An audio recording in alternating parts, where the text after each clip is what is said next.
Hayırlı gün muhterem cemaat. Barçağızga da hayırlı cuma günleri nasip bulsun деген tilekte bugün de efirde min Nazım Seferov bulurman. Ütken ide deyip jırlansa da, ütkeningni unutmau, turmuş kıblaсын butamas üçün, ertегісі күніңне көз аллау үшін керек. Біздің халықта тек тұрғаннан ғана жиде бабаңны білдемегендер бит. Бүгінгі қонағымыз бабаларының жидесін генә түгел, 12-сін біле. Ринат Зариф улы Хасанов 1952 елның 5 ноябрендә Буа районының югары Лашчы авылында туган.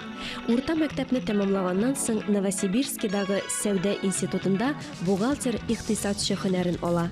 Мәскәү кооперация институтының педагогия факультетында укый. Буада Татпотребсоюзның район ара базасында баш бухгалтер ярдәмчесе, Бөгелмә Сәүдә училищесында мөгаллим, директор, Татнефтьнең Бөгелмә азык-төлек орысы җитәкчесе, Татнефть урысының Леногорск филиалы җитәкчесе булып эшләгән. Татарстанның атказанган сәүдә хезмәткәре, Татнефтьнең мактаулы нефтчесе. Хатыны Гөлгенә ханым белән 2 кыз тәрбияләп үстергәннәр. Бөгелмәдә яши. Hayırlı günler efendi. Hayırlı günler. Менә халык китап укымый дип әйтәләр бит инде. Сез китапны язырга алынгансыз. Моның төбендә нәрсә? Ни өчен китапка мөрәҗәгать иттегез дип әйтәм. Менә 2004 елны минем әти Мөхәммәд Зариф Хасанов авылда бабаларның шәҗәрәләрен язып, туплап, берничә нәселнең шәҗәрәсен, җиде бабай шәҗәрәсен язган иде. Шундан соң авылга кагылышлы материаллар табып, шуны китап иттереп бастырып чыгарды авылның. Әтигез. Әйе, Югары Лашчы авылы тарихы дип атала менә шундый. Беренче китап. Анда инде бабаларның авыл халкының авыл зур, авыл бөтен бабаларда кирмәгән иде. Монда бу китапта 17-нче 18-19 гасырга кагылышлы китап. Якынрак тарих, әйме? Якынрак тарих. Шуннан соң 2008 елны әти вафат булды, урны җәннәттә булсын. Амин. Оның архивларын белән танышып отырганда лайыклы ялга чыккач инде. Вакыт күп. Шуннан соң мин ул икенче китапны чыгарырга дип йөргән иде инде. Үзе, әйе. Дигәндә бу китап чыккач авыл халкы кызыксына башладылар. Ару нәселләрен белергә, балалар кем дип шундый кызыксыну уятты ул китап. Шуннан соң мин тоже кызыксына башладым. Безнең авыл качан оешкансың? Беренче бабаларыбыз кем булган? Менә шул фикерләр белән мин кызыксынып архивларга чыктым. Безнең авылга кагылышлы материаллар Ульян архивында, Ульянский архивында, алар Сембер губерниясына караган эме? Безнең авыл Сембер губерниясына кергән. Шуннан соң мин бу архивлардан 1782 елдан алып 1858 елга кадәр 7 тапкыр булган халыкны исәпкә алу материалларын, документларын табып, менә шулар буенча бабаларны әти язган беренче китаптан белән тоташтырып, тагын бер гасыр аска төштем. Авыл бит 1600 елда барлыкка килгән дип әйтәләр иде бабайлар. Риваятлар буенча шулай иде. Моның испатларлык материаллар, документлар юк иде. Шуннан соң беренче халык саны исәпкә алу материаллары изли ул Мәскәү архивында булып чыкты. Мәскәү архивыннан мен тагын 2 ревизия документларын таптым. Шулай итеп, эзләнә 1635 елларга кадәр барып җиттем, бабалар. 1646 елны авылларны исәпкә алу үткәргәннәр. Песовая книга дип атала инде. Шул Песовая книга безнең авылга кагылышлы, безнең авыл яктыртылган шушы китапны архивтан табып, ул Мәскәү архивында булып чыкты. Шул архивтан безнең авылга кагылышлы 1646 елда 15 кеше 15 ир-ат хатын-кызларны исәпкә алмаганнар, 20 хуҗалыкта яшәгәннәре табылды. Хәзер бүгенге авылыбызда ничә йорт бар, ничә хуҗалык? Авыл иң зур булган чагы авылның 205, 209 хуҗалык булган. Хәзер инде заманалар үзгәрде, яшьләр авылдан китә, шул 70-80ләр генә калды. Менә минем аңлавымча, сезнең менә бу китабыгызда, үзегезнең төзегән китабыгызда бөтен авылның шәҗәрәсе. Мин мондай хәлне ишеткәнем юк әле. Кеше һәркем үзенең шәҗәрәсен төзергә маташа, кем акча түләп эшли, аны бит хәзер аның зур хезмәт куела бит инде ул. Кем кемгәдер кушып, үзе булмаса, үзе генә эшләсә дә, үзенең генә шәҗәрәсен төзү ягын карый. Сез бөтен авылга төзегәнсез. Моның да сәбәбе бармы? Бүгенге көндә 6-7 нәсел, бабай нәселе яши. 6-7 кешедән киткән тармак, име? Дән киткән тармаклар. Хәзер мин менә бу 1600-1700 еллардагы бабайларны тапкач инде ул тармаклар тамыр җибәргән булып чыга бит инде. Бүгенге көндә булар кемнәр? Нәсел белән нәсел нык бәйләнгән. Менә күрше белән күрше яши, алар үзләрен туган икән белмиләр. Бер бабай балалар, бер бабай каны аларда ага икән. Менә мин шаккаттым. Шулай булгач инде кем ничек аерып калдырыйм бу бабайны теге бабайдан? Бер гаилә шикелле килеш. Бер гаилә. Аннан соң теге бер бабайның кызы икенче бабайның малаена кияүгә чыккан. Алар туганлашып беткәннәр, бөтенесе шулай оешканнар. Минем уемча, менә бу авылда кемнәр яши, менә алар белергә тиеш үзенең туганы, кем каян чыккан, бабалары кем булган, нинди кем аның туганы, кем аның бабасы. Менә минемчә инде, минем уйлавымча, менә бу бердәмлекне арттыра, туганлыкны арттыра. Хәзер менә бүгенге заманда туганны белми дип әйтәләр, күрше-күршене белми дип әйтәләр. Менә монда чагында бу менә ру нәселне белү, бабаларны белү, ул туганлаштыра, бердәмлекне арттыра. Бердәм итә. Менә мин шулай дип уйлыйм. Шуның өчен бөтен авылда бүген кем яши, аларганың бөтенесенә мин шәҗәрә ясадым. 12 буын килеп чыкты инде ул.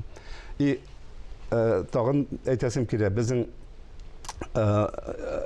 бу авылның дөрестән дә 1600 еллар башында оешканлыгы исбатларлык документлар табылды. Менә аларны мин бу китапка керттем. Оригинал рәвешендә керткәнсез. Оригинал рәвешендә копияларын алып, монда шунда куйдым. Менә безнең тыңлап утыручы тамашачыларның да кайберләрен күңеленә китергә мөмкин. Менә без дә үзебезнең авылыбызның тарихын, һич югы авылны кем булмаса авылның тарихын язу зур эш инде ул. Әлбәттә, бөтен кешенең кулына килә торган түгел. Ләкин мин инде үземнең бабаларымның 10-12 буынын беләсем килә дигән кешеләргә сез нинди киңәш бирергез? Менә кайдан башларга, ничек башларга ул эшне? Беренчедән ул нык түземлек, сабырлык сорый. Бу һавадан алып язып булмый бит аны. Аны башта эзләп табарга кирәк. Эзләп тапкач кайсы нидән буыннан тотынырга кирәк. Менә бүген андый кешеләргә мен әйтер идем. Бүген ул үзенең баласыннан тотынырга тиеш. Аныгыннан башларга тиеш. Аныктан әтидән бабайга шулай иттереп белгән кадәрсен белгән кадәрсен барып, ул кайбер кеше 4 буынны белә, анардан артыгын белми. Бит халкыбыз 7 бабайны белергә кушкан. Вот аны белер өчен архивлардан эзләргә кирәк. Архивның якынрак өлешеннән эзләргә кирәкме? Якынрак тарихта. Якынрак. Менә ул архивларда бүген 1858 елдан башлана диләр, перепис. Ахыргысы 10нчы перепис булган. Ревизия. Башларга кирәк 10нчы сыннан. Беренчесидән башласаң, аны беренчектә таштырып булмый бабайларны. Ул кем булган? Азактан башка табарга кирәк. Әйтик, Вәлид бабай. Кем ул Вәлид бабай? Кемнең нәселе ул? Аны белер өчен башта Вәлиднең балалары кем булган? Менә шуннан килеп Вәлид бабайга чыгарга кирәк. Аннан соң шулай иттереп ялгана башлый инде. Ялгана башлый. Тирәнәя башлый. Әйтик инде алга барабыз дип аска таба төшәбез. Гасырдан гасырга. Тарихлар төп көлне төшәбез. Шул менә 400 гасыр 4 гасыр, 400 ел, ул бит инде аз гомер түгел. 30-ар, бір буынға 30-ар, 25-30-ар ел санағанда да. 25 туры килмей. Бер буынга 30, 35, 40. Шулай ук. Менә шулай ук килеп чыга. Менә безнең авыл буенча карасаң 35-40 алырга кирәк бер буынга. Ну, әйтик, уртача инде 30-35. Анда сезнең китабыгыздан мин укыганда берәүне 15 яшендә әйләндергәннәр дигән нидә укыдым. Андыйлар бар, бик кызык материаллар анда. Анда бит ул нидә ревизиядә язылган хатыны кем? Кайсы авылдан? Ничә яшендә? Досье бөтен кешегә бар, име? Досье бөтен кешегә бар. Менә 15 яшендә әйләндергәннәр, хатынына 25 яшь булган. Әйтәсем килә, беренче хатынына 25 яшь, 10 ел аерма, бар 15 ел, 20 ел аермалары. Башта әйләндергә тырышканнар олы хатыннарга, яшьләргә, яшь малайлар. Тора-бара ул аннан соң яшь хатынга да әйләнгән. Һәм анда беренче хатыны, икенче хатыны, өченче хатыны, дүртенче хатын, 4 хатын. 4 хатынга кадәр. 4 хатынга кадәр, ну, кемнең яңа карап инде кесәсенә карап. Кесәсенә карап. Кемнең җәмгыятьтә тоткан урынына карап. Менә кесәсенә карап димәктән, Ринат әфәнде, ул бит китап язу бер нәрсә, дәресләр китапны туплау, аны чыгарыр өчен шулай ук кесә кирәктер миңа калса. Инде ансы документларны алыр өчен дә дип анда кеше белергә тиеш. Хәзер архивтан бер справка алыр өчен дә ул инде чыгым сорый.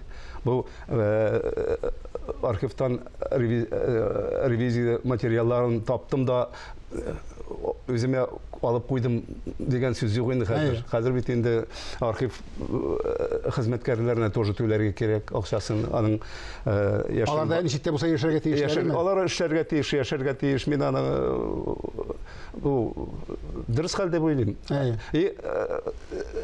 Алар җыеп бетергәч, әле бит нәсел белән нәсел әйтик систематизировать итәргә кирәк. Аларны эшләп бетергәч, китап иттереп, китап хәленә җиткерергә бик күп чыгымнар сорый.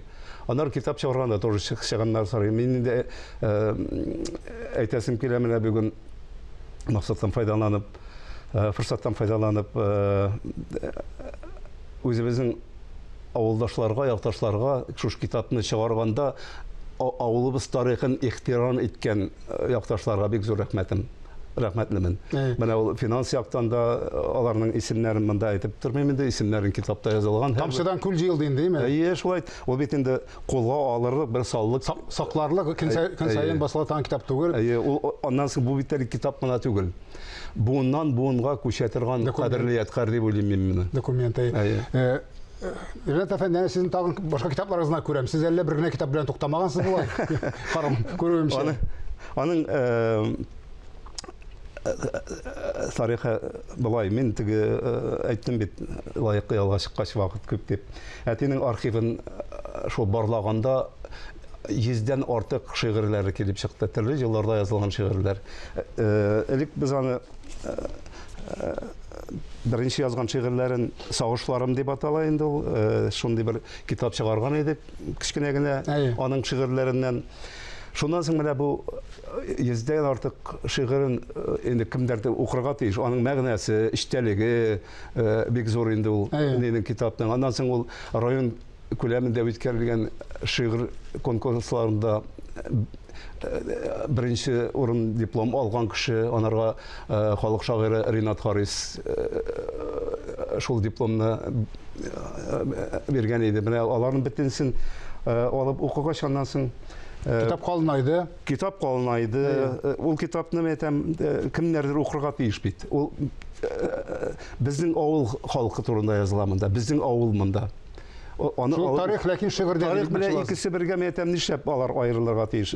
Башта менә бу китапны чыгарган идек инде без үзебезнең энекәшләр белән, без туган Сәйдәш, Иршат, вот мин шәй менә шушы китапны бусын бастырып чыгардык та, бусын инде авыл халкына шулай таратырбыз дип. Аннан соң безнең авылга кагылышлы Бөек Ватан сугышына 209 хуҗалыктан 166 ир-ат киткән.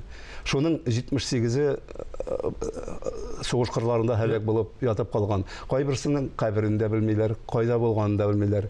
Менә үзебезнең туганнар турында мен уйлап Бөек Җиңгинең 75 еллыгына багышлаган бер проект эшләдем. Һәрбер нигә менә әтидән башладым. Әти кайда сугышка киткән? Ул 44-нче елны сугышка киткән. Менә ул кайларда булган, кайсы җирләрдә булган. Җентекләгән биография инде бу, әйме? Әйе, менә шундый үзебезнең туганнар өчен, аныклар өчен, балалар өчен дип шушы проектны эшләгән идем. Аннан соң бер туганыбыз менә Камалов Солтан дигән сугышка киткән, сугыштан үлде дигән извещениесе килгән. Бүтән бер документ та юк. Бер документы да юк, фоторәсеме дә юк. Менә шуны эзләп оборона министрлыгының архивына язган идем. Менә шундый кеше, шундый извещениесе бар. Кайларда сугышкан икән, ничек сугышкан. Шуның архивтан эзләп таптым хәрби частен аның. Ул хәрби часть кайда сугышкан? Сталинградта сугышкан булып килеп чыкты. Аннан соң архивтан аның үлүе турында донесениялар табылды. Аннан соң кайда үлгәне, кайда җирләнгәне табылды. Игелекле эшләгәнсез, Ринат әфәнде. Эшегезне дәвам итәрсез дип уйлыйм, бу игелекле эшне һәм үзегезгә түгел, үзегезнең балаларыгызга да, аныкларыгызга да күчер дип уйлыйм. Чөнки менә сезгә дә бит заманда әтигездән күчкән, әтигездән калган документлар. Сез эшләп бетергәнсез менә. Алланың рәхмәте булсын сезгә. Менә бу билгесез кешеләрнең рухлары шат булсын. Сезнең шу китапларыгыз аша. Аннан соң менә мин бу китапларны библиотекага бирәмен, авылның библиотекасына бирәмен дим инде. Ул бит инде киләчәк буын өчен, менә яшьләр өчен ул бик тәрбияле материал дип. Шулай. Ә мин бүген телевизор караучыларга була дип әйтәм. Безгә кадәр дөньяга килеп киткәннәрне белү, хәтерләү, үзеңнең дә бу җиһанга тик торганнан гына килмәгәнеңне аңлау, үзеңнән соң искә алып сөйләрлек эз калдыру өчен кирәк. Шушыны онытмасак иде. Исәнлектә күрешик.